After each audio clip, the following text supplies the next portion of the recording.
Chang in San Francisco, and this is Bloomberg Technology. Coming up in the next hour, the big China hack revealed by Bloomberg via Supermicro didn't just impact hardware, but also software, and Facebook and Apple were hit. We'll have more. Plus, another tweet storm from Elon Musk. The Tesla CEO fired off more than a dozen messages, lashing out at the SEC and short sellers. Could it jeopardize the settlement he struck just days ago? And Tencent Music's $1 billion IPO plans continuing the surge of U.S. listings by China companies. Spotify is a competitor and an investor. We'll ask what it means for the streaming music landscape. But first, to our top story, we are continuing our look at the bombshell Bloomberg Businessweek report about how China pulled off the most significant known supply chain attack ever on U.S. companies. We now know that China managed to install a hardware hack in the server centers of nearly 30 U.S. companies, but China didn't stop there. Malicious software was introduced from a Supermicro software portal. That code allowed the attackers to secretly take over a server's communications. One customer targeted was Facebook, which told Bloomberg in an emailed statement, in 2015, we were made aware of malicious manipulation of software related to Supermicro hardware from industry partners through our threat intelligence industry sharing programs. While Facebook has purchased a limited number of Supermicro hardware for testing purposes confined to our labs, our investigations reveal that it has not been used in production, and we are in the process of removing them. In Washington, we've got one of the authors of this investigation, Bloomberg Tech's Jordan Robertson, and in New York, Sam Sachs, Senior Fellow for Tech Policy at the Center for Strategic and International Studies. Jordan, I want to start with you because now you are reporting that we're looking at 3 potential avenues of attack here, including the hardware attack that we talked about yesterday. Walk us through these 3 different avenues of attack. Sure. Thanks for having me on, Emily. Here's what we're looking at. So we reported yesterday on the added chips, the malicious chips that were added to Supermicro motherboards that wound up inside Apple and Amazon and dozens of other companies. But that wasn't it. That wasn't the only element of this attack. It was the most significant. But what according to U.S. officials, according to what the Chinese hackers also allegedly did, was infect a Supermicro customer portal where customers would go to update both the firmware and the software on their servers. So what this meant was, if you didn't get the malicious chips in your network, you might have gotten these other elements of the attack. So it was basically, it's a way to attack hardware in 3 different ways to access sensitive networks. It's quite a sophisticated and broad type of attack. Now, talk to us about how Apple specifically, they've denied the hardware hack, but they have acknowledged a malware hack. Explain. Sure. Yeah. Well, I'll walk you through what we reported. I mean, what we reported was that Apple discovered 3 different types of hardware manipulations involving its servers. One was the discovery of the added malicious chips in Supermicro servers. 2 was the presence of outdated firmware on the network card of their servers, and the third was the presence of malicious firmware on the Supermicro website. So these were all attacks that happened in 2015 that Apple was aware of. What Apple mentions in its statement, and as anyone who's read the story knows, there is a big gap between what we report and what Apple and Amazon say. But what Apple says happened was that there was a minor software infection a year after the events that we described from that same Supermicro portal, and that's the reason Apple says it cut off Supermicro as a supplier. Now, Sam, as Jordan and our colleague Mike Riley have reported, there is still an open U.S. government investigation into these issues. What are you hearing in the intelligence community about this? You know, I think there's a lot of debate right now. The problem is that the information needed to verify this is so sensitive. Whether it's companies themselves don't really know, who would have access to this information is very limited. And then within the government, it's highly unlikely that we're going to see displayed publicly the kind of information that information security professionals would need to be able to verify what happened. So we're going to need to just watch how this plays out. So then how does this play out behind the scenes, do you imagine? I think that we could be looking at a congressional hearing perhaps in the future. You know, the timing of this is also very interesting because the news broke the same day that we have Vice President Pence's speech, in which he essentially says, look, we're in a technology and cyberspace conflict with China that's only getting deeper. So this is just one piece of a deepening conflict that we're going to see across multiple fronts with China.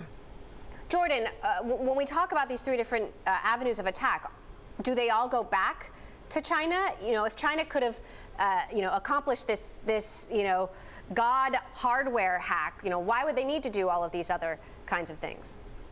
Sure, good question. Yeah, according to our sources, the same group responsible for the added chips, the added components to the motherboards, was also responsible for the compromise of Supermicro's customer software portal. And it's a really good question. Like, if you can modify hardware at the factory, the thing that we report that Amazon and Apple found, why would you need to do anything else? And the short answer is, these attackers want every avenue they can possibly get into sensitive facilities. So, and if the hardware implants are discovered, a customer portal is a great way to impact a number of other users. If the added chips are very hard to put into computer servers. So they want easier ways as well, and these other vectors of attack accomplish that.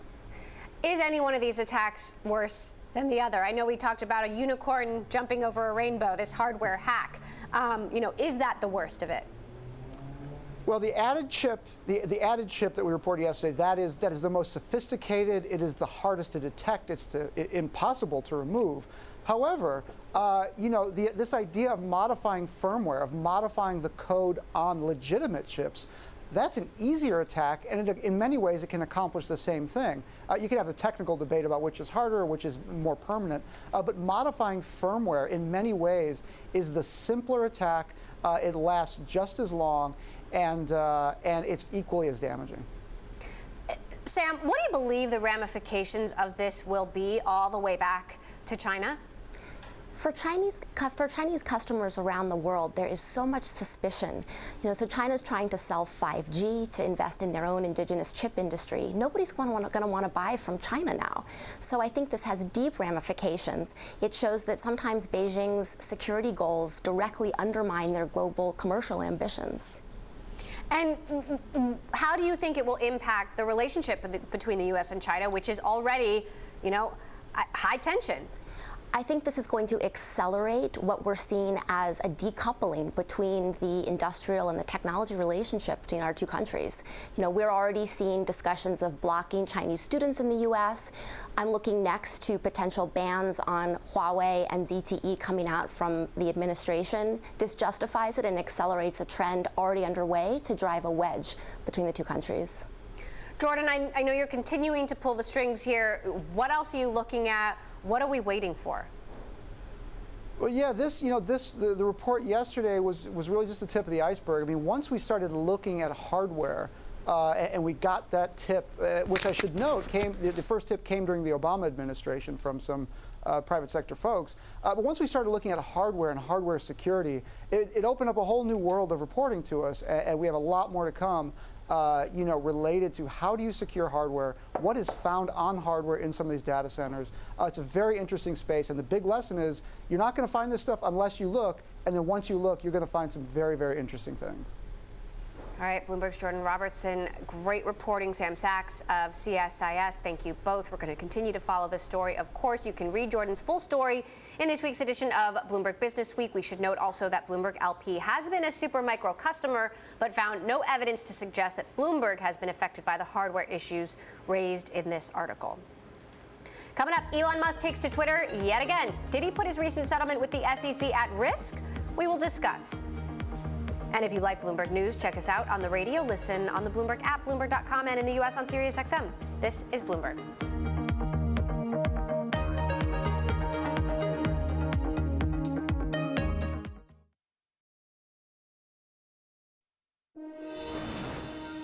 Well, Tesla seemed to have finally quelled investor fears earlier this week with its stellar production numbers. The good news was short-lived.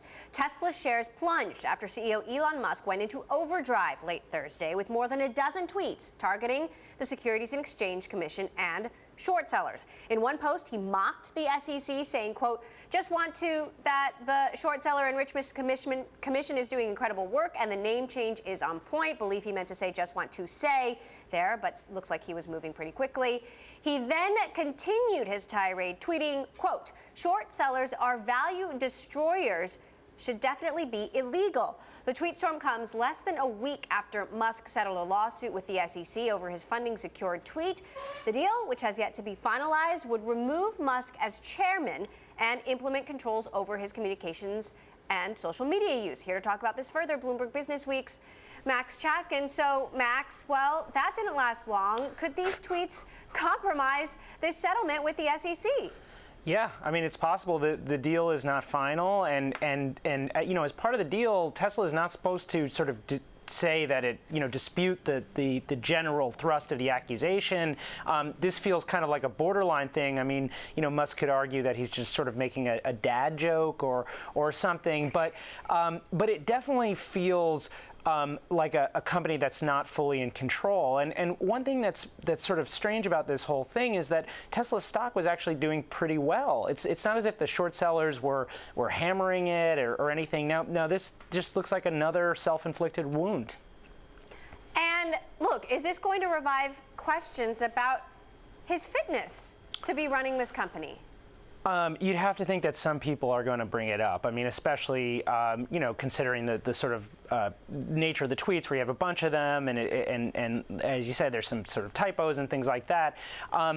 Again, though, the problem here for Tesla and for the SEC is that Tesla doesn't. It's hard to imagine Tesla existing without Elon Musk, and a lot of the reason that customers are buying the cars, are fans of the company, has to do with this very colorful, you know, guy. And so it's hard to imagine the SEC saying, oh, well, now he has to step down as CEO, because that would, you know, that would probably hurt the value of the stock and ultimately hurt investors. On the other hand, when you have a situation where somebody, you know, is just sort of not listening to the thrust of what board members or regulators are saying, it's sort of hard to know where you go. Now, a federal judge still has to decide whether the penalties that were agreed to are fair. You know, what do you imagine is happening behind the scenes with regulators right now, knowing the swiftness with which they moved to open this investigation in the first place? Well, an article that my colleagues published earlier today, you know, said that basically, you know, you could imagine the SEC reading the Riot Act at least to his lawyer, saying, "Hey, you really, you know, we really mean it now that you have to, you know, not call us the Short Seller Enrichment Commission." But again, beyond that, I'm not really sure. And so I guess you could imagine, you know, the SEC bring the lawsuit again and trying to get a deeper penalty. But who knows? I mean, hopefully, you know, from the point of view of Tesla investors, Elon Musk will basically stay off of Twitter. And yesterday we saw some of, you know, the biggest bulls basically tweeting at him, telling, you know, hey, settle down. Let's not, you know, throw a wrench in the machine right now. Right, and recent history would show that would lead us to not expect that to happen. You've got earnings coming up in a month. Now, as you mentioned, the production numbers look good. Things were moving in the right direction. What does Tesla have to do in the next few weeks to get to sort of from point A to point B? Well, I mean, in the next few weeks, I mean, they have to just keep the production going, and we don't really know, you know, whether they, you know, what exactly they did to get those production numbers to look so good. Maybe, you know, they had, you know, they maybe were throwing tons of people at it. I mean, what they need to do is make those cars sustainably. And I guess the other important thing, and at this point, now that the production stuff is figured out, is maybe more important, is that they need to sell these cars and get them delivered. And again, we've been seeing these kind of reports about various sort of delivery problems or issues with customer service. And then there's also just sort of the long-term question of, will people who've expressed interest in buying this thing, will they then pony up? We've seen Tesla, throwing out all these incentives, including, free supercharging.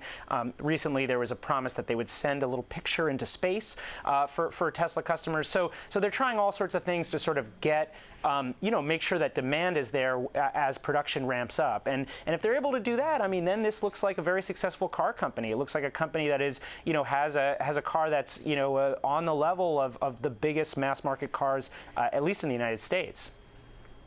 We'll be watching the tweets. As always, Bloomberg Business Week's Max Chafkin, thanks so much for stopping by.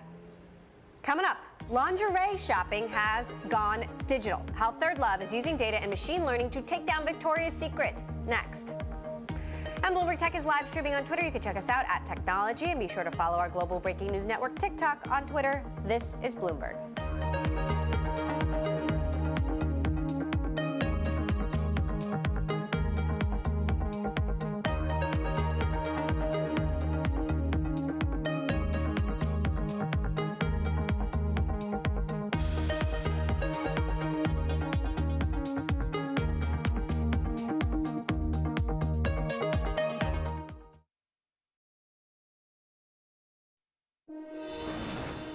Samsung Electronics has posted yet another record operating profit, topping estimates. But concerns still remain over weakening demand for memory chips. Our Chief North Asia correspondent Stephen Engel has more from Hong Kong. Resilient. That's the best way to describe Samsung's memory chip sales in the third quarter, and that could ease concern about a potential drop-off in chip demand that's been long predicted as this chip supercycle tries to plow forward. Memory chips helped Samsung's operating profit rise to another record last quarter, topping estimates to 17.5 trillion won. That's $15.5 billion US dollars. Still, this could be the peak for operating profit as contract prices for 32 gigabit DRAM server modules fell last quarter for the first time since 2016, albeit modestly. And 128 gigabit MLC NAND flash chips fell nearly 7%, that on waning demand and excess supply. Now, memory chips account for the biggest portion of Samsung's profit. And there's concern, too, about smartphone demand. Handset sales have been sluggish amid challenges from Chinese rivals. Investors, well, they've taken note. Shares are down this year. One Nomura fund manager in Taiwan actually has sold all of the 4.3 million Samsung shares that she held, citing a slowdown in the global economic cycle. Stephen Engel, Bloomberg News, Hong Kong. Well, Victoria's Secret owner L Brands is the worst performer in the S&P 500 this year. With its stock down more than 50%, the retailer is struggling to adapt to the rise of e-commerce and changing consumer tastes. Its struggles have allowed a number of startups to steal market share in intimate apparel. One of the most successful is Third Love, now one of the fastest growing consumer companies in America. As part of a series looking at retail disruption, Emma Chandra spoke with founder and CEO Heidi Zak, who said that technology is at the heart of Third Love's success. We are a direct-to-consumer, e-commerce, vertically integrated brand that makes very comfortable bras and underwear. And so you said this, the genesis of this was going into a Victoria's Secret store and not liking their offering, not liking the association with that brand. How has Third Love disrupted what Victoria's Secret does and others? Sure, a few different ways. So one, really focusing on product quality and a range of sizes. So we have 70 sizes. Victoria's Secret offers about 36. So we have more than double, including half sizes. So I always say shoes have half sizes. Why shouldn't bras, right? And then there's the marketing. So we use real women in our marketing instead of models, and just a lot of diversity. And we also leverage data to help women find their fit online. You rely heavily on data and machine learning, and that actually helps you make business and product decisions. How does that work?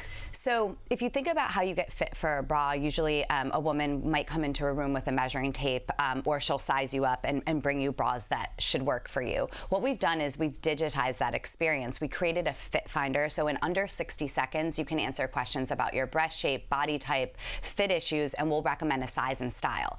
Over 10 million women have actually done the fit finder. We have a massive amount of data. We have over 700 million data points. So you've used the data that you've had to refine the product, so to speak? Yes, so we use the data for product development and design, for thinking about sizes and specs. We use it in marketing and personalization, and we use it in inventory management. So across every aspect of the business, we're using data day in and day out. So is ThirdLove really a tech company rather than an apparel company? I think we're a blend for sure. I mean, absolutely, data and tech is at the core of what we do, but we also create really beautiful product, which is considered to be, I would say, retail as well. You used to work at Google. How has that informed what you do at ThirdLove? Yeah, so at Google, I really learned to push the boundaries and think about kind of new ways of solving problems, and really applied that to ThirdLove. But I also had been in retail in New York at a traditional retailer. I was at Aeropostale after business school, so it's really that blend of retail and tech coming together in terms of my background that I think made me comfortable to start this company. And does that differentiate you from the competition, do you think? Absolutely. I mean, I think most people who are running companies in the space either just have a tech background or just have a retail background, don't necessarily have that blend. And you need to blend it for the modern consumer. Absolutely. You say ThirdLove is already profitable. Can you tell us a little bit more about how profitable and your expectations for growth? Yeah, so we've been growing over 300% year on year since we were founded in 2012. So we've seen substantial growth. We have 1.5 million customers, and we, continue to take on more and more market share. And do you think the industry, there are varying figures for how big the US intimate apparel industry and the global industry is. How much do you think of that? How much of that industry can you penetrate?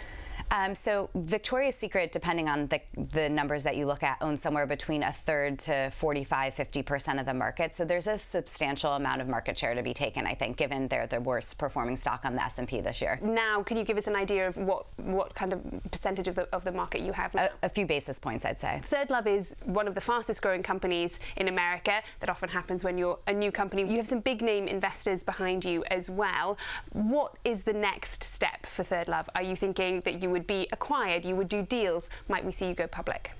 Those are all possibilities right now. I'm having a great time impacting millions of women's lives and just making a difference in the world, so focused on just growing the business right now. That's a very nice answer, but your investors must be wanting something a little bit more specific than that. Our investors are actually very patient because they know we're building a brand and that brands take a really long time to build, so they're just really focused on the same thing we are. That was ThirdLove CEO Heidi Zak with Bloomberg's Emma Chandra.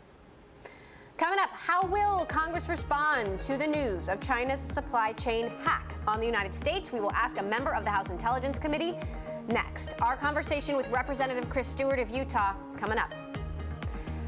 And later, Spotify hit the public market early this year, and now competitor Tencent Music is ramping up for its U.S. IPO. We'll chat with an investor who backs both music streaming companies. This is Bloomberg.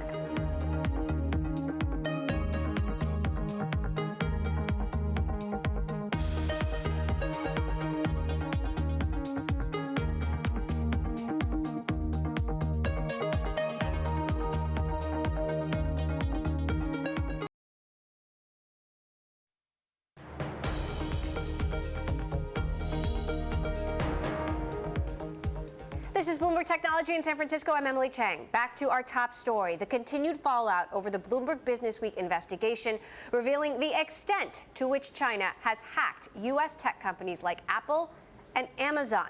Something that didn't seem to surprise the White House's top economic advisor, Larry Kudlow. Take a listen to what he had to say earlier today on Bloomberg Television.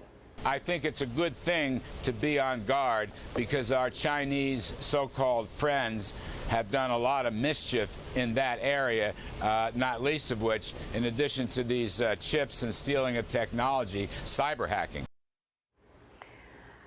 Now I want to get the view of someone in Congress about this hack. Congressman Chris Stewart represents Utah's 2nd District and is also a member of the House Intelligence Committee. He joins us now from Utah.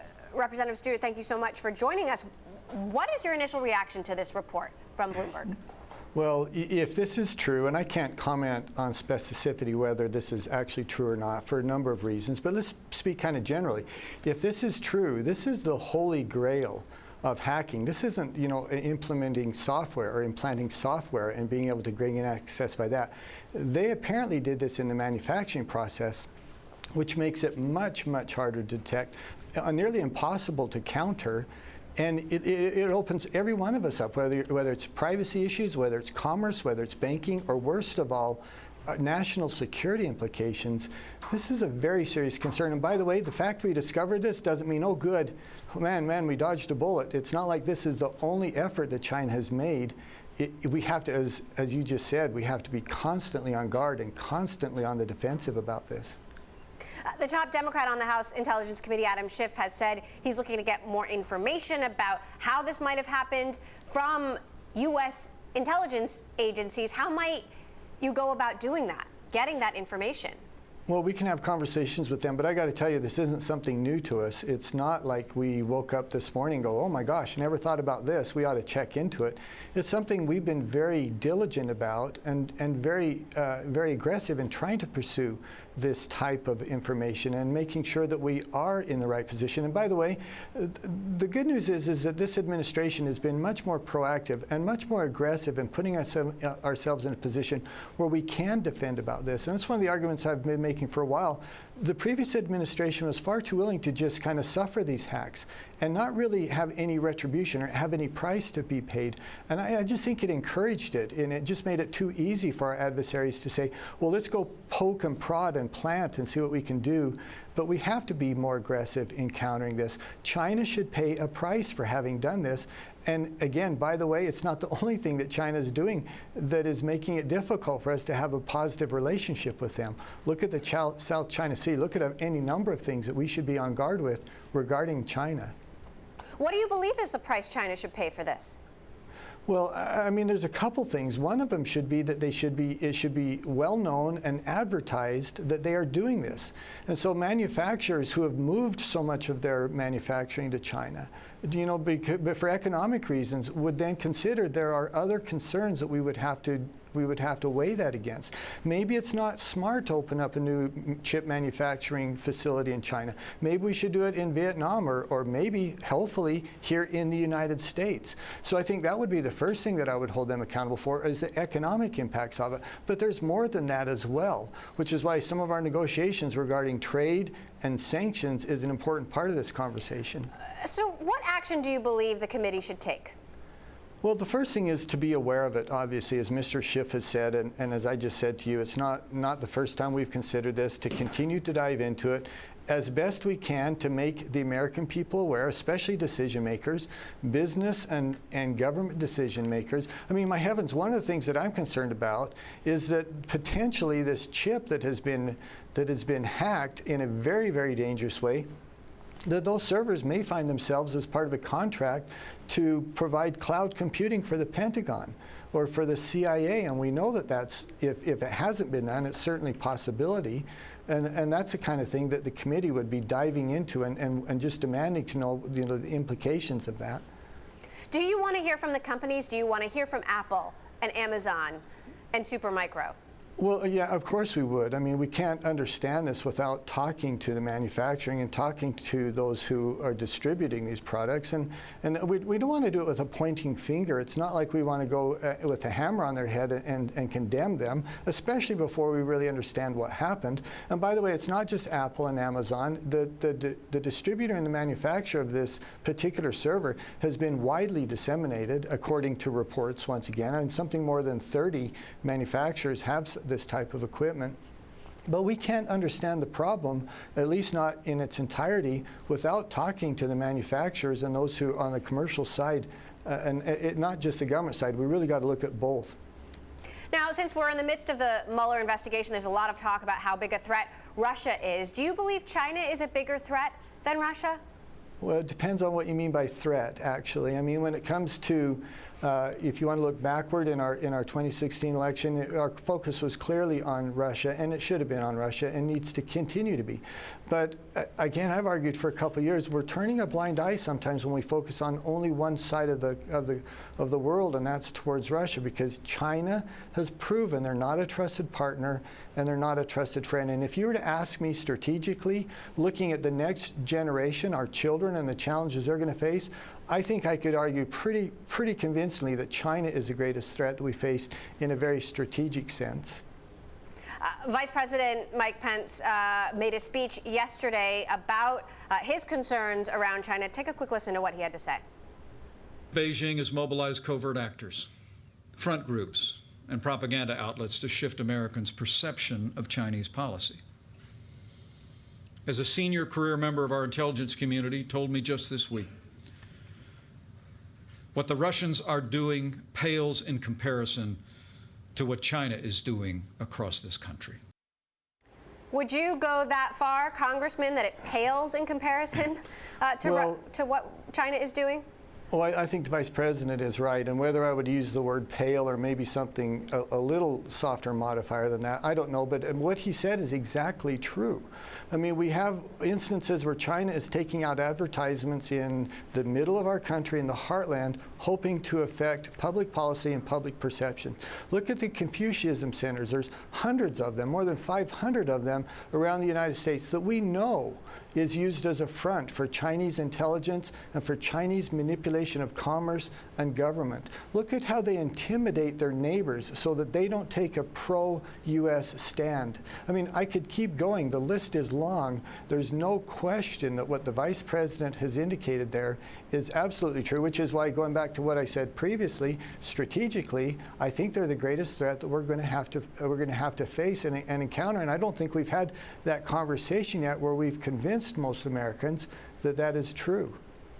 On the issue of the Mueller investigation, got to ask you, do you believe that Robert Mueller is conducting a fair investigation and that the president should sit down with him with no strings attached?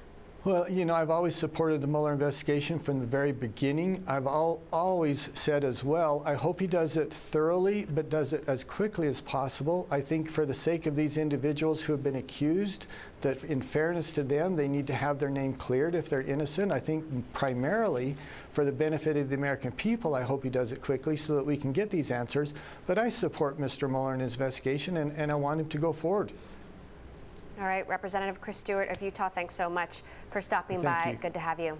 Thank Well, at the center of the Chinese hardware hack is a San Jose-based company, Supermicro Computers. This little-known company is actually one of the world's biggest suppliers of server motherboards. But what more do we know about Supermicro? Bloomberg Tech executive editor Tom Giles is here, and this really appears to be the mother of all hacks, if indeed, you know, it is all true as we have found. What do we know about Supermicro? Tell us more about this company. Yeah, well, they are, as you said, one of the leading makers of motherboards. This is a crucial component to these servers that they also make, and these end up in data centers around the world. As you know, there's been so much demand as so much more information is sent digitally, more information stored, more computing done in the cloud. These companies around the world, like Apple and Amazon, have had to really beef up their data centers, which involves buying thousands and thousands of servers. One of the providers is Supermicro. And their servers are manufactured in China. That's right. That's right. Sometimes in their own factories, sometimes through subcontractors. So talk to us about how Supermicro then fits into the supply chain infiltration. Right, exactly. So investigators that we spoke to, as you talked about in the intro, working on behalf, have told us that, investigators have told us that a unit of the People's Liberation Army, very specialized unit, worked on creating this. They would basically find their way to work with subcontractors working for Supermicro, find a way to get the chips either through threats, through intimidation. They've found different ways to get the chips onto Supermicro motherboards that then found their way across the ocean into the data centers of multiple companies. The intent was to gain access to information that's traveling through the networks, whether it's IP, whether it's government secrets. Remember, some of their clients work for the government, for example. Now, Supermicro in a statement says, while we would cooperate with any investigation, any government investigation, and Bloomberg has reported there is still an open U.S. government investigation into this. We are not aware of any investigation regarding this topic, nor have we been contacted by any government agency in this regard. We are not aware of any customer dropping Supermicro as a supplier for this type of issue, and that yet you see the shares responding, not doing well. But what do we make of this denial?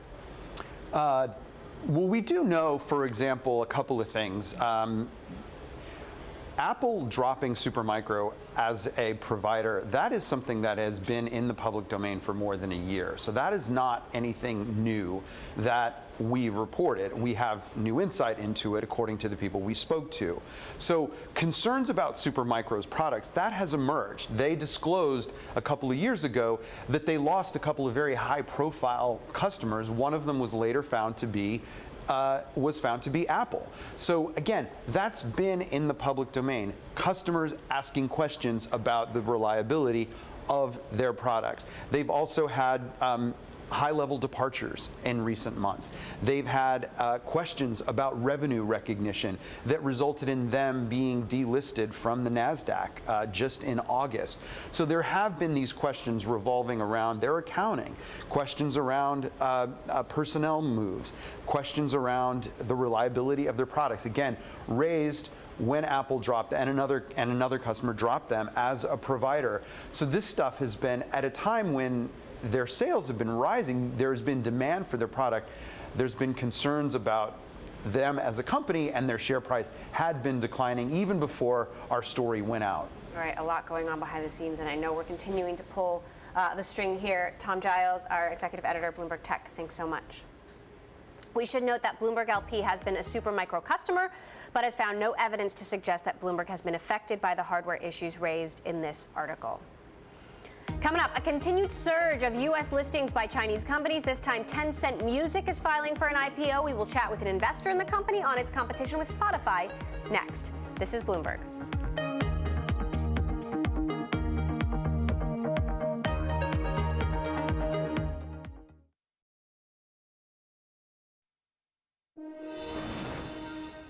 In IPO news, cancer detection firm Guardant Health climbed in its trading debut after raising $237.5 million in its U.S. initial public offering.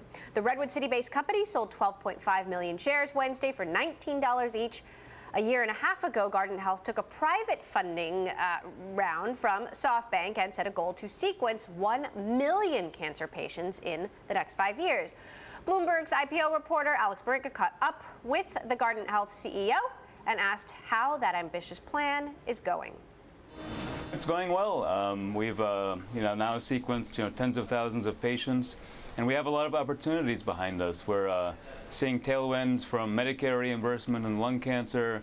We're seeing a lot of private payers covering the test, and we're seeing a lot of progress in terms of using our technology platform and applying it to cancer survivors for recurrence detection, as well as using that data to apply it for early detection for the rest of us. And finally, we're seeing opportunities internationally as well.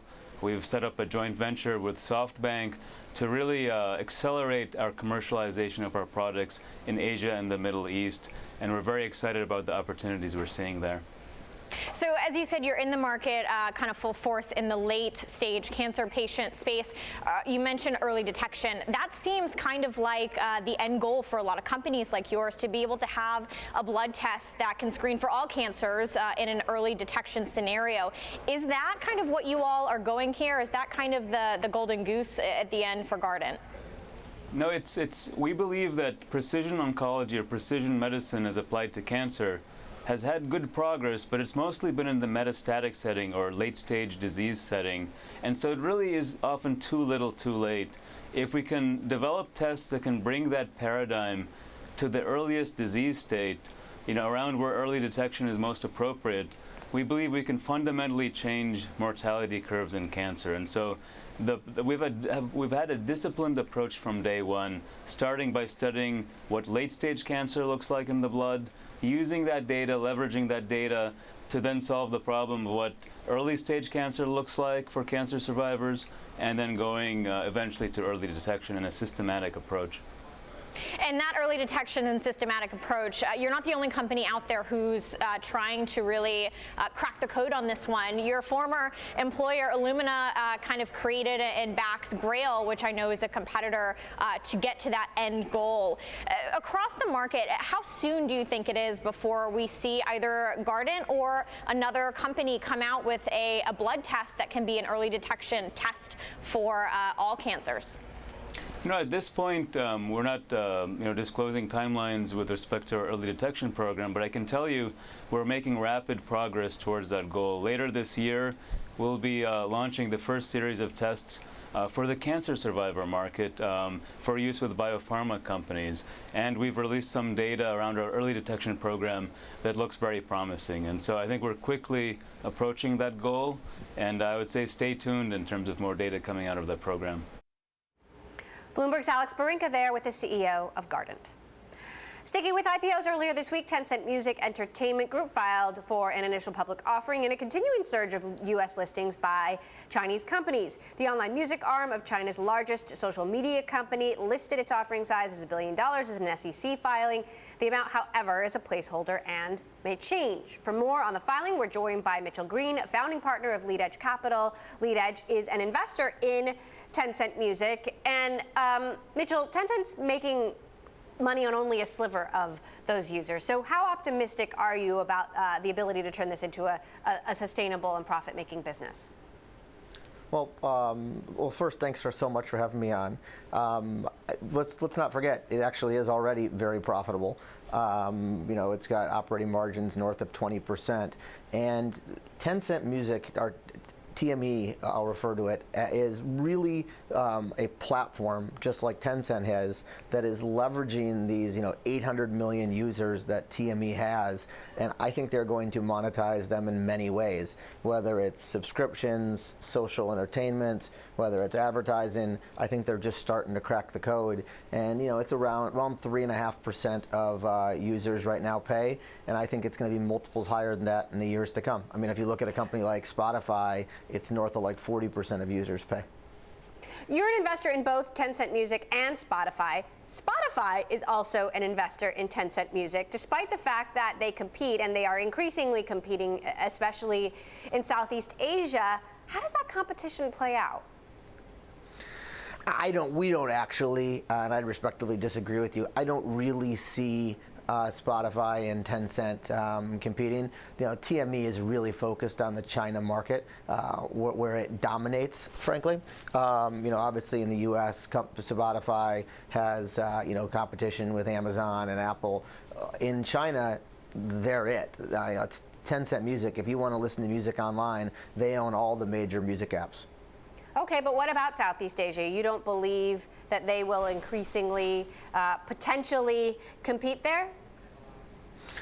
Maybe potentially very long term. Look, our thesis, we think of Tencent Music and Spotify as collaborators, not as competitors at all. I actually think the two of them as a combined entity can be a very powerful force against the music labels. I think you'll see them working a lot together, which is why there's the equity interest. TME, in order to monetize and continue to build an enormous business, is really focused on the Chinese market. Apple Music, they've got the users. Okay. Oh, go ahead, Sam. Apple Music is, of course, the main competitor to Spotify, the more concerning competitor to Spotify. Pandora was just bought by SiriusXM. Does that change the game at all? Not at all. I think Pandora was pretty much irrelevant. I believe, if you poll 100 people in the street and ask how they listen to music, especially anybody under the age of 30, you're going to get streaming. Pandora is old school. It's radio. Streaming is the future, and I believe Spotify and Tencent Music are both very well positioned to benefit hugely from that over the next decade. But Apple isn't irrelevant. I assume you would agree. So how do Tencent Music and Spotify step up to that? Look, Tencent Music and Apple don't compete at all. But in terms of Spotify and Apple, I believe that Spotify has I believe in the U.S. that Spotify has a far superior product to Apple, and I think that's how they've gotten to this point so far. Obviously, Apple is a very, very large company that has an enormous amount of resources that it can spend. But in a lot of our initial diligence on Spotify, we started talking to a lot of artists and things like that, and people in the music industry, and it became very clear to us that Spotify is more desired by the artists. And one thing that we haven't talked about yet is the artist tools. So Spotify and companies like Tencent Music that specialize in just music versus Apple that does a lot of things are building these unbelievable tools that enable the artists to get very granular data on their end, consumers listening to the music. Lead Edge founding partner Mitchell Green, thanks so much for joining us. Well, this weekend on Bloomberg Television, we will bring you all our best interviews from the week, including our exclusive interview with Boeing CEO Dennis Muilenburg on just how the 102-year-old company is planning to stay relevant both on Earth and in space over the next century. Tune in Saturday for the best of Bloomberg Tech. This is Bloomberg.